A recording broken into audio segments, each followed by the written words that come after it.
அறியாமை இக்னரன்ஸ். உதாரணமாக, இவ்வளவு சாப்பிட்டால் போதும், நன்கு ஜீரணமாகும், உடல் நன்றாக இருக்கும் என்று தெரிந்து அளவோடு முறையோடு சாப்பிடுவோம். ஆனால் சுவையாக இருக்கிறது என்று அதிகமாக சாப்பிட்டால் அதை ஜீரணிப்பதற்கு வேண்டிய அதிகப்படியான அமிலம் எங்கிருந்து சுரக்கும்? பற்றாக்குறையின் காரணமாக உணவு செரிக்காமல் தேங்கி போவதால் புளித்து போகிறது. அது வயிற்றில் புண்ணை உண்டாக்கி துன்பம் தருகிறது, காயம் ஏற்படுகிறது. மனிதன் அறியாமையால் செய்யும் தவறுகள்தான் துன்பமாக மாறுகிறது. இறையின் ஆற்றல் எல்லாம் சரியாகவே நடக்கிறது. ஆனால் நாம் ஆசையினால், மறதியினால், இறைவனின் செயலை மறந்ததினால் அதிகமாக சாப்பிட்டோம். இறைவன் செயலில் குறுக்கிட்டோம்.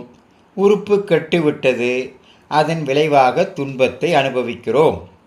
இறையருள் எல்லா செயலிலும் கலந்து சரியான பலனை தந்து கொண்டே இருக்கிறது. நாம் அதை தடுத்தால் அந்த தடைக்கு தகுந்தவாறு துன்பங்கள் வருகிறது. இதை தெரிந்து கொண்டால் இறைவனுக்கு பயந்து நடக்க வேண்டுமென்று முன்னோர்கள் சொன்னது தவறா? தவறாகச் செய்தால் துன்பம்தான் வரும்.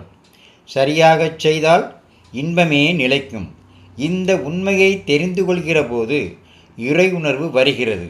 அதற்கு ஏற்றவாறு இந்த உடலுக்கு உணவு, ஓய்வு, உடலுறவு, எண்ணம், உழைப்பு, இந்த ஐந்தையும் அலட்சியம் செய்யாமல், அதிகமாக அனுபவிக்காமல், முரணாக அனுபவிக்காமல் நாம் பார்த்து கொள்ள வேண்டும். உடல் நலமாக அப்பொழுதுதான் இருக்கும். மனமும் அமைதியாக இருக்கும். அப்படி அறிவின் தெளிவோடு உடலை நலமாக வைத்து கொள்வதுதான் இறை வழிபாடு. அதுதான் நமக்கு எப்பொழுதும் காலத்துக்கும் நிலைத்து நிற்கும். இதை தெரியாமல் தவறுதலாக நம்முடைய அறியாமையினால் செய்கின்ற தவறுகள் நமக்கு கேடுகளையே விளைவிக்கும். சரி, இன்றைக்கி ஒரு சின்ன கொசுரை பார்த்துருவோமா? கொசுறு சொல்லி ரொம்ப நாள் ஆச்சு. கொசுறு ரொம்ப நிறைய பேர் கேட்குறாங்க. அதனால் கொசுறு நம்ம சொல்லுவோம். என்ன கொசுறு சொல்லலாம்னா, பசியறிந்து சோறு போட ஒருவர் இருக்கும் வரை, தாமதமாக இரவுகளில் எங்கிருக்கிறாய் என விசாரிக்க ஒருவர் இருக்கும் வரை, வீட்டை காத்திருந்து கதவு திறக்க ஒருவர் இருக்கும் வரை வாழ்வு வசந்தமானது தான். இதையெல்லாம் லைக் செய்யுங்கள், ஷேர் செய்யுங்கள், சப்ஸ்கிரைப் செய்யுங்கள்.